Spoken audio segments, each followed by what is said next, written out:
Good morning mga idol. Papakita ko sa inyo kung gaano kalinis yung ilog ng Pinas. Tingnan nyo kung gaano kalinis. Kaso lagpas tayo pa din eh.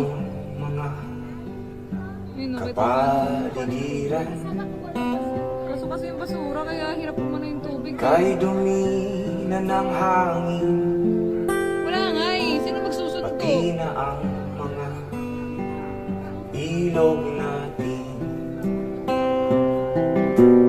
Grabe. Hindi na masamang paglanglay at malayo-layo na rin ang ating Hindi rin tayo makapaglinis kasi gabi na eh. Walang kuryente. Ngunit masdan mo ang tubig sa dagat. Dati kulay asul, ngayon naging Ang itim. hirap na ito maglinis.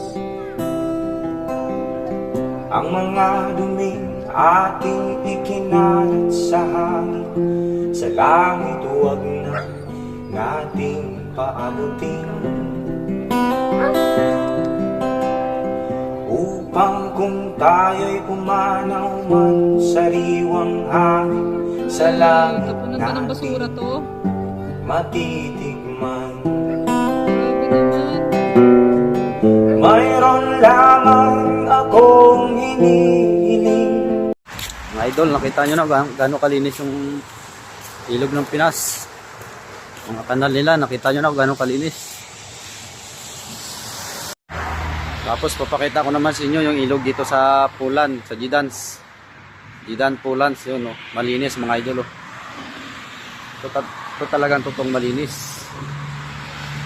Yan oh, ang linis ng ilog nila. Yan mga idol oh, ang linis, sobrang linis yung ano nila, ilog. Kahit may bahay pa dyan sa palibot, wala kang makita na lumalabas na tubig dyan sa papunta sa dito sa ilog. Yan mga idol oh. Ang linis ng palibot oh. Pati ilog malinis.